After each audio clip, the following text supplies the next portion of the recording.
ఒక మాట రాయబడి ఉంది. హబక్కూకు గ్రంథం 3వ అధ్యాయం 2వ వచనంలో, యెహోవా సంవత్సరములు జరుగుచుండగా నీ కార్యము నూతన పరచుము, సంవత్సరములు జరుగుచుండగా దానిని తెలియజేయము. భక్తుడైనటువంటి హబక్కూకు తనకి ఇచ్చినటువంటి జనాంగం గురించి దేవుని దగ్గర ప్రార్థన చేస్తూ రాసినటువంటి మాటలు. ప్రవర్తనత్వం లేదు, మరి అశాంతితో మరి నెమ్మది లేకుండా ఉన్నారు కనుక సంవత్సరాలు జరిగిపోతూ ఉండగా నీ కార్యము నూతన పరచు ప్రభువా అని ప్రార్థన చేశారు. అవును ప్రియులారా, సంవత్సరం అనేది దేవుడిచ్చినటువంటి దయాకిరీటం. ఆ దయాకిరీటం మన మీద ఉంది. దేవుడు దీవెనకరంగా సంవత్సరాన్ని జరిగించాలంటే మన వ్యవసాయంలో అధికమైన దిగుబడి, మన వ్యాపారాల్లో లాభకరమైన పరిస్థితి, ఉద్యోగాల్లో అధికమైనటువంటి ప్రమోషన్లు, అలాగే మరి చదువుతున్న విద్యార్థులకు మంచి ఉత్తీర్ణత, ఇవన్నీ కూడా మరి దేవుడు నూతన కార్యాలుగా జరిగించాలనేది మా యొక్క ప్రార్థన. అనుభవం చేయనుగాక. ఆమేన్. ప్రేమతో మిమ్మల్ని ఆహ్వానిస్తూ ఉన్నవారు ప్రభువైన యేసుక్రీస్తు ప్రార్థన మందిరం మన కోరమూల గ్రామంలోనే సొసైటీ దగ్గరగా. దేవుడు మిమ్మల్ని దీవించునుగాక. ఆమేన్.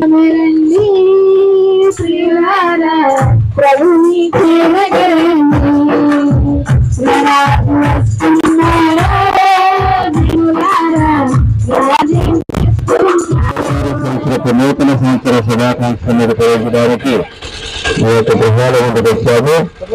దేవుడు మన కోరమూల గ్రామమును దీవించి రాబోయే 2026 సంవత్సరంలో బహుగా వర్ధిల్ల చేయనుగాక. మరి దేవుని వాక్యంలో ఈ రీతిగా రాయబడి ఉంది. ద్వితీయోపదేశకాండము 22వ అధ్యాయము 2వ వచనంలో, నీవు నీ దేవుడైన యెహోవా మాట విని ఎడల నీ దీవెనలన్నీ నీ మీదకి వచ్చి నీకు ప్రాప్తించదు. నీ పట్టణంలో దీవించబడదు. నీ గర్భఫలము, నీ భూఫలము, నీ పశువుల మందులు, నీ దేవుల మేకల మందలు దీవించబడదును. నీ లోపలికి వచ్చినప్పుడు దీవించబడదు, వెలుపలకు వచ్చినప్పుడు నీవు దీవించబడదు. యెహోవా నిన్ను తలగా నియమించును. మీరు ఉన్నారు. ఆయన మాటలు విన్నట్లయితే మనం చేస్తున్న వ్యవసాయంలో, మరి మనం చేస్తున్న ప్రయత్నాల్లో జయము, అలాగే మనం గృహంలో నుండి బయటికి వెళ్ళినప్పుడు మరి బయట ప్రయత్నాలు చక్కబెట్టి లోపలికి వచ్చేటప్పుడు మరి జీవనపరంగా ఉంటామని దేవుడు సెలవిచ్చారు. అంత మాత్రమే కాకుండా మనం దేవుడు ఒక ఉన్నతమైన స్థానంలో ఉంచుతాడని మరి దేవుడు సెలవిస్తూ ఉన్నారు. ఇవన్నీ మన జీవితాల్లో కలగాలంటే ఆ దేవుని మాటలు వినాలి.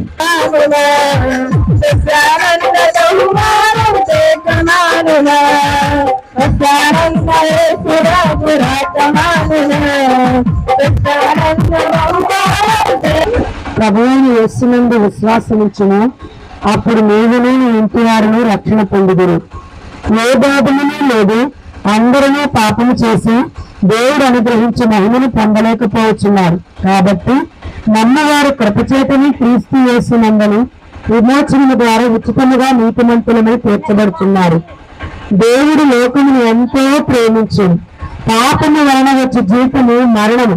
అయితే దేవుని కృపావరము మన ప్రభువైన క్రీస్తు యేసునందు నిత్య జీవనం. యేసు క్రీస్తు మన పాపములకు శాంతికరమై ఉన్నాడు.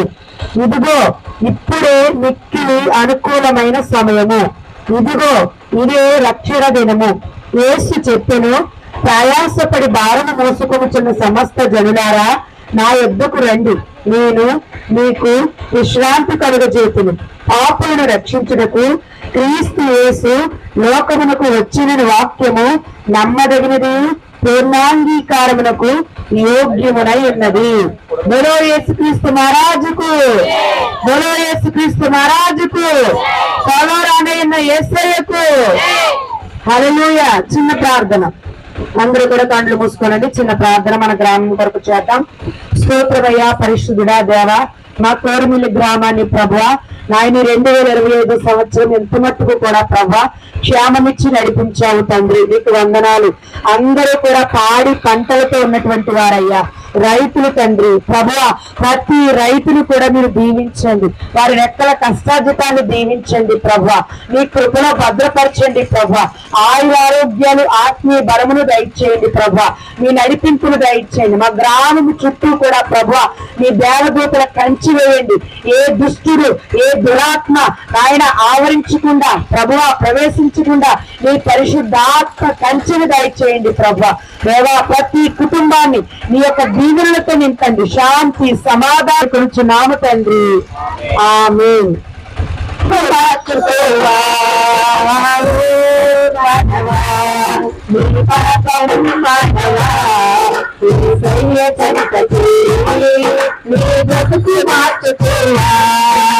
పాపములోనే బ్రతుకుతున్నతో చెడు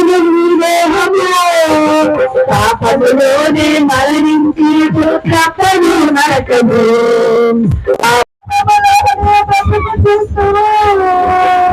ఎంతకాలము శాపములోనే కొట్టబడదు, ఎంతకాలము తిరుగుతుందో, ఎంతకాలము రక్తములోనే మునిగి ఉంటుందో,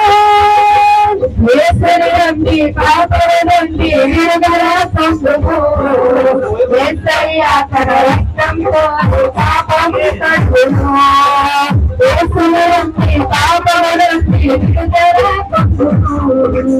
యేసయ్య తన రక్తంతో పాపం కడుగును.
దేవుడు మృతుల్లో నుండి ఆయనను లేపనని నీ హృదయమందు విశ్వసించిన ఎడల నీ మన పాపములకు మాత్రమే కాదు సర్వలోకములకు శాంతికరమై ఉన్నాడు.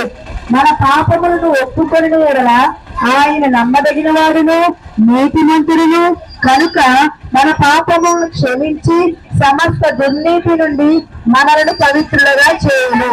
యేసు నేనే మార్గమును సత్యమును జీవమును నా ద్వారానే తప్ప ఎవరును తండ్రి వద్దకు మోక్షమునకు రాడని చెప్పాను.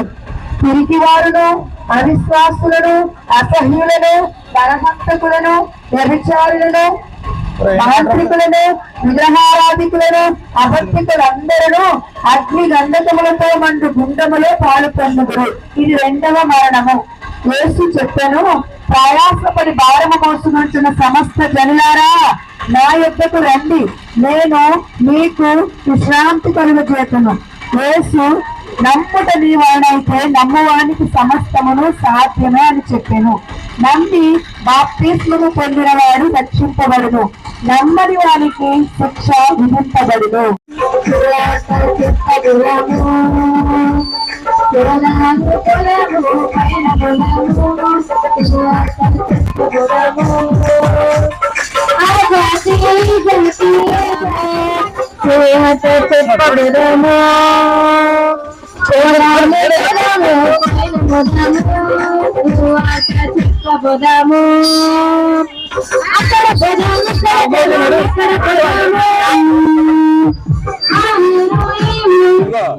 ఇది అంటించినప్పుడు ఇది మాత్రం అంటించిన చిసుడు చెరకుండా అంటించారు.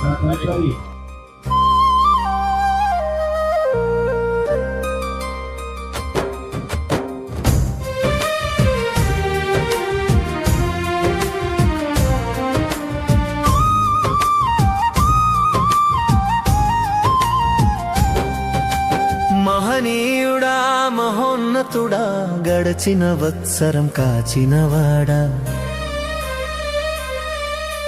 మహనీయుడా మహోన్నతుడా గడచిన వత్సరం కాచినవాడా, నీ కృపలో దాచినవాడా యేసయ్య నీకే స్తోత్రమయ్యా, నీ కృపలో దాచినవాడా యేసయ్య నీకే స్తోత్రమయ్యా. మహనీయుడా మహోన్నతుడా గడచిన వత్సరు కాచినవాడా